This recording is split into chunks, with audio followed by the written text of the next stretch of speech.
Assalomu alaykum hammaga o'rtoqlar. Bugun sizlar bilan YouTube kanalida yangi mavzu, yangi dars o'tamiz. Ya'ni mavzuyimiz order block va breaker block. Ko'rib turibmiz, ekranga yozib qo'yganman. Ya'ni qisqartirmasi OB va breaker block. Xo'p, men o'zim qanaqa ishlatishim, bozorda qanaqa ishlab kelayotganini sizlar bilan birgalikda ko'rib chiqamiz. Ya'ni xato kamchilik bo'lsa uzr so'rayman, chunki men o'zim ishlatadigan usulda sizlarga o'rgataman. Ya'ni ishlayotgan paytida, ya'ni данный moment ishlayotgan paytini sizlarga qanaqa ishlayotgan bo'lsa, xuddi shunaqa o'rgatib ketaman. Qaysi biri ko'proq ishlashini ham, qanaqa vaziyatlarda ko'proq ishlashini ham sizlarga ko'rsatib ketaman. Turimiz bu order blockki birinchi pozitsiyasi, ya'ni birinchi ko'rinishi qanaqa vaziyatda. Birinchi bo'lib bizda chizib qo'yganimdek liquidity zona olinishi kerak bo'ladi. Ya'ni u olingandan keyin bizda order block shakllanadi. O'sha order blockda qanaqa foydalanishi mana shu rasmda ko'rsanglar bo'ladi. Misol uchun qanaqa shakllanadi. Birinchi bo'lib ko'rib turganingizda mana liquidity zona, ya'ni yechilgan, ya'ni liquid yoki imbalans zonaga kelgan yoki qanaqadir bitta XTF order block zonamizga kelgan narximiz, ana o'shandan keyin narx razворотный model bo'lgandan keyin order block shakllanadi. O'sha order blockdan biz savdoga kirsak bo'ladi.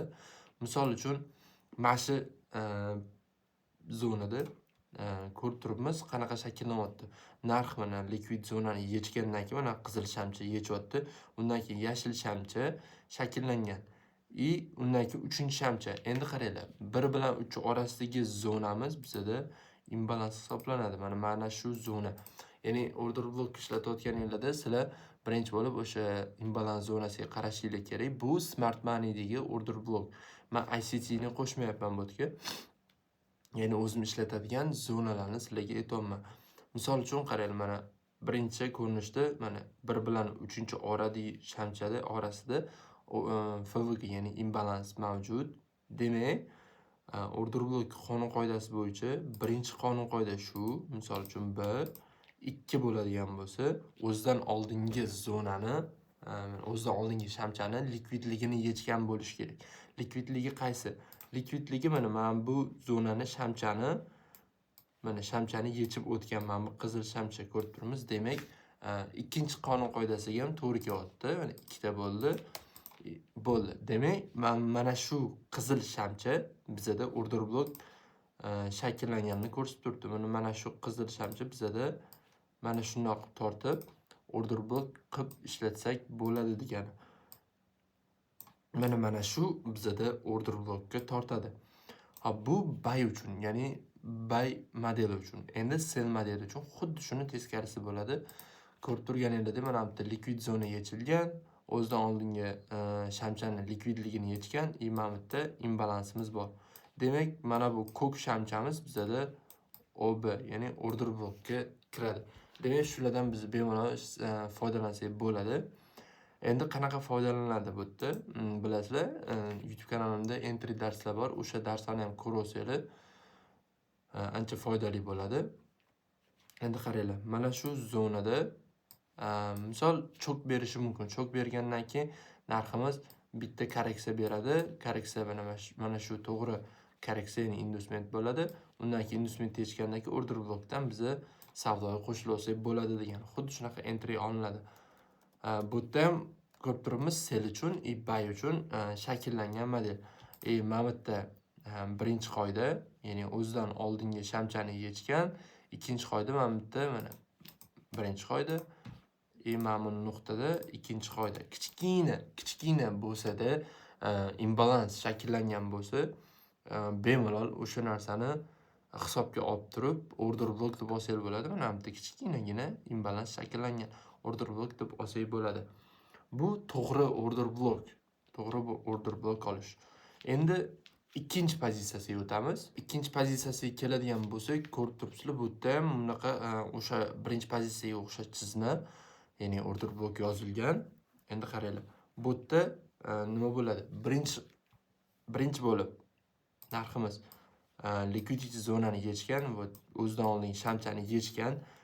Mana birinchi qoidaga to'g'ri kelyapti. O'zidan oldingi shamchani yechgan, lekin mana birinchi qoida, lekin bu yerda bizda imbalans yo'qligi uchun mana ko'rib turibmiz. Mana bu shamcha bilan bu shamchaning orasida bo'shliq yo'q. Demak, bu yerda imbalans bo'lmagani uchun bizada ko'chirma holati bo'ladi. Ya'ni bu order blokka ko'chma holati. Qanaqa bo'ladi? Order blokimiz, mana bu order blokimiz avtomatik misol uchun imbalansi bor shamchaga ko'chib ketadi.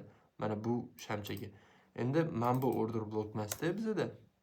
Mana bu ko'k order blok bo'ladi. Sababi imbalansi 1, 2, 3, 3 ta shamchani oralig'ini qarasak, bu yerda imbalans mavjud. Demak, bizada mana bu OB, ya'ni order blok sifatida o'tadi. Mana shu zonamiz bizada order blok deb olib turib ishlatsak bo'ladi bemalol. Shunda narximiz birinchi qoida, ikkinchi qoida mana bu nuqtada. Ikkinchi qoida mana shu nuqtada bo'lgani uchun, mana o'shaning uchun mana bu 3-shamchani biz order blok deb oldik. Mana shuni biz bunda olib turib order blok deb ishlatsak bo'ladi. Narx kelganda biz savdo kirib ishlatsak bo'ladi. Hop, ikkinchisi mana bu nuqtada sell uchun, bu buy uchun edi. Hop, sell uchun qanaqa? Birinchi bo'lib liquidity zona, ya'ni asosiy key level zonaga kelganini aniqlashimiz kerak narximiz. Key level kelgandan keyin mana birinchi qoida, mana bu yerda FVG yo'q, ikkinchi qoida mana bu nuqtada. Demak, bu yerda ham mana bu yerdagi order blok mana bunga avtomatik ko'chadi. Chunki FVG mana bu nuqtada bo'lganligi uchun, mana FVG mana bu bo'lganligi uchun bizda mana bu order blok emasda, mana bu qizil shamcha OB bo'ladi, ya'ni order blok bo'ladi. Bu order blokka ko'chma holati, ya'ni ko'chirma holati deyiladi. Endi bu order blokka biz inducement qo'shib ishlatib turib, idealniy setup qilsak bo'ladi. Inducement darsi bundan oldingi darslarda chiqarilgan. Hop, bu order blok. Endi sizlarga breaker blok ko'rsatsam, hop, breaker blokimiz ko'rib turganingizda xuddi shunaqa tizimda ko'rsatganman. Endi qaranglar, bu yerda nima bo'ldi? Birinchi bo'lib narximiz key level zonaga kelishini kutamiz. Misol uchun key levelga qanaqa kelyapti? Mana bu order blok, mana bu order blok, mana bu order bloklarni test qilgan holatda chiqyapti. Endi narximiz key level kelgandan keyin ham misol uchun mana bu order blok deb oladigan bo'lsak, narx bunday ketish kerak edi, lekin aslida bizda narx impulsning harakat qilib turib, mana shu order blokimizni impuls bilan urganning hisobiga bu avtomatik breaker blokka aylanadi. Shu yerdagi shamchalarni o'zi. Men shamchalarni breaker blokka tanadan tanagacha olaman, ya'ni shpilka ishlatmayman. Hozir grafikda ham ko'rib chiqamiz. Misol uchun mana shu bizda avtomatik breaker blokka aylanadi, ya'ni BB deyapsam breaker blok. Bitta testiga narxdan biz sell pozitsiyaga kirsak bo'ladi degani. Endi sizlar kutishinglar mumkin, может, mana bu yerda birinchi order blokka kelishi mumkin yoki mana bu yerda FVG kelishi mumkin. Kelishi mumkin, lekin breaker blok chiroyli bo'lgan vaziyatda sizlar breaker blokdan savdoga kirib bo'ladi. Asosiy narsa birinchi bo'lib narximiz key levelga kelishi kerak. Key level bu likvid, qanaqadir kuchli likvidni zonani yechadigan bo'lsa narximiz mana shu nuqtada chok ishlatib turib, mana shu zonadagi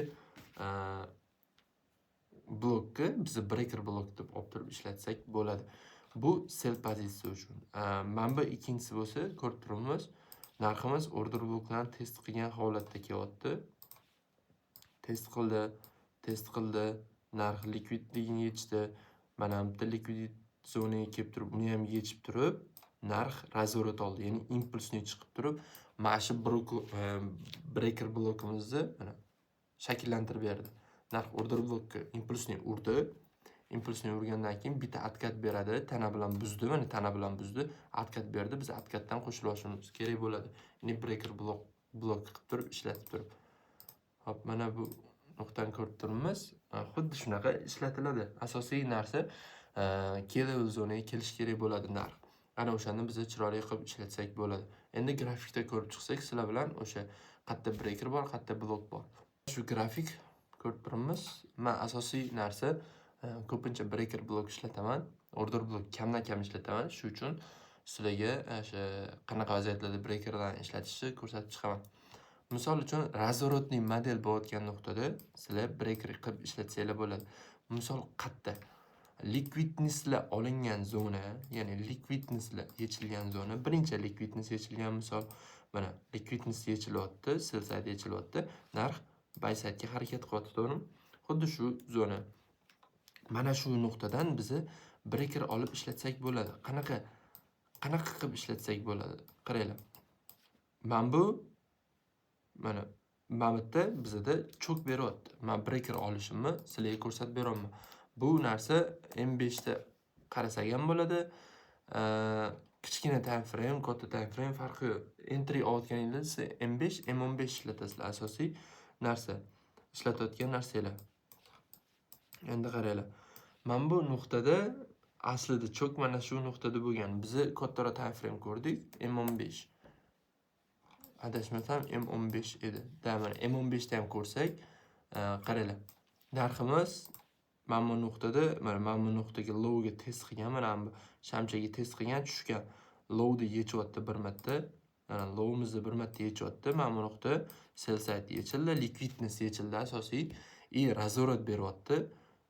Chok bo'lgandan keyin, mana chok bo'lgandan keyin, mana bu chok bo'lgandan keyin mana bu ikkita oq shamchani biz breaker qilib ishlatsak bo'ladi. Lekin narx qaranglar, bu yerda breakerga kelmasdan turib, shunday ketib qolgan. Shunday impulsni ketib qolgan. Shuni hisobiga breakerga kelmagan. Xo'p. Endi ikkinchi nuqta. Mana bu nuqtani ko'ryapsizlar. Ya'ni bu buy side yechilgandan keyin, ya'ni liquidness yechilgandan keyin razorot kutasizlar. Razorotdan keyin biz qanaqadir breaker yoki order block qo'shib olsak bo'ladi. Misol uchun mana bu nuqtada mana shu nuqtada mana olish kerak edi aslida, lekin ko'rib turibsizlar, bu yerda boshqa narsa shakllanib ketib qolgan. Mana bunaqa olganda, lekin olmagan. Shu yerda o'zida breaker deb nimani ishlatsak bo'ladi. Xo'p. MSS birinchi o'sha chok qaraysizlar, ya'ni chok bo'lgandan keyin o'sha chok bo'lgan zonada qanaqadir 3 ta yoki 2 ta bir xil shamchalar yig'ilib qolgan bo'lsa, o'shani o'zini breaker qilib turib ishlatsanglar bo'ladi. Mana shu nuqtada kattaroq time frame ko'ramiz. Xo'p, bu yerda endi qaranglar, nimani olsak bo'ladi degan savol. Mana buni chok deb ishlatsak, chok deb ishlatadigan bo'lsak, mana bu nuqtada chok, biza bu yerda aynan mana shu nuqtada hech qanaqa breaker ko'rmayapman. Chiroyli breaker yo'q. Shu sabab bu yerda qanaqadir FVG yokida o'sha imbalans, IFVG shunaqa narsalar ishlatish mumkin.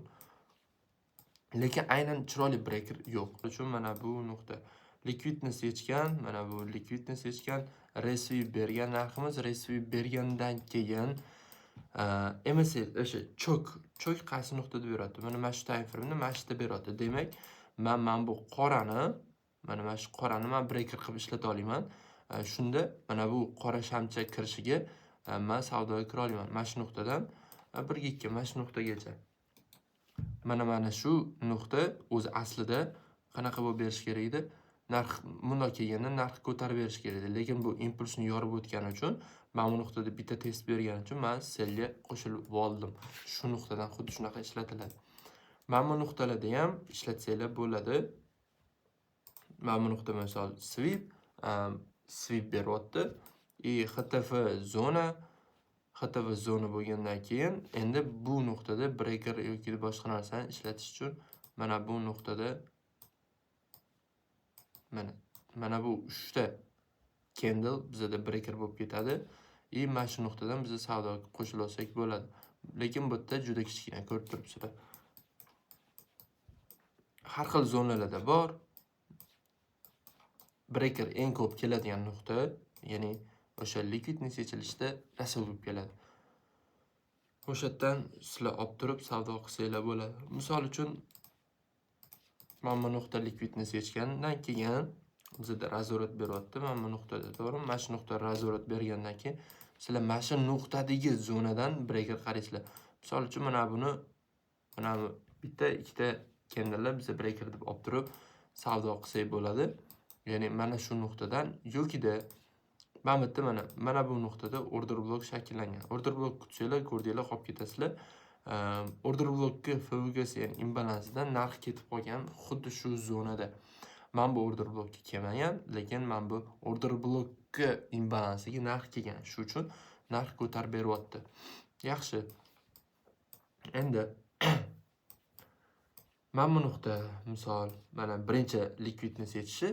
Mana bu nuqta liquidness yechgandan keyin biz razvorot kutamiz. Razvorot kutgandan keyin razvorot beradi. Ana o'shanda biza mana sweep bo'ldi. Sweep bo'lgandan keyin mana bu nuqta razvorot. Mana shu nuqta razvorot. Endi mana shu nuqtada biz breaker olishimiz kerak. Breaker mana bu nuqtada shakllangan, ko'rib turibsizlar. Mana shu nuqtada shakllangan, mana shu nuqtada shakllangan narximiz shu breakerga test berib ketadi. Mana xuddi shunaqa. Ya'ni breakerni sizlar breakerni qaranglar, sizlar tushuninglar, sizlar breakerni razvorotning bo'lgan zonada ishlatsanglar ancha qulay bo'ladi, ancha yaxshi bo'ladi.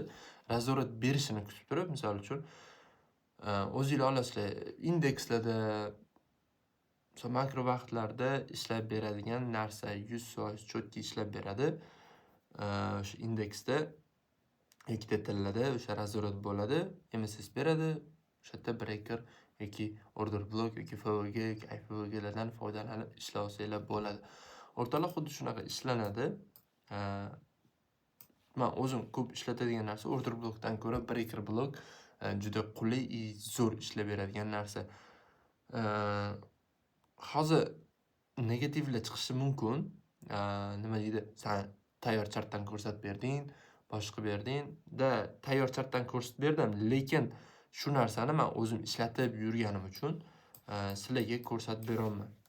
Ya'ni hozir sizlarga ko'rsatib beradigan bo'lsam,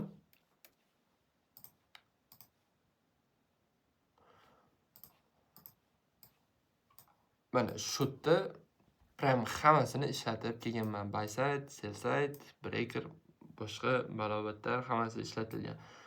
Va tayyor chartdan просто sizlar uchun ko'rsatib berdim. Atak ishonmayotganlar bo'lsa, Telegram kanaliga qo'shila olsanglar, o'sha yerda kunlik o'sha zonalar harakatlarni bemalol ko'rib chiqsanglar bo'ladi. Ya'ni kunlik harakatlarni men o'zim Telegram kanaliga tashab turaman.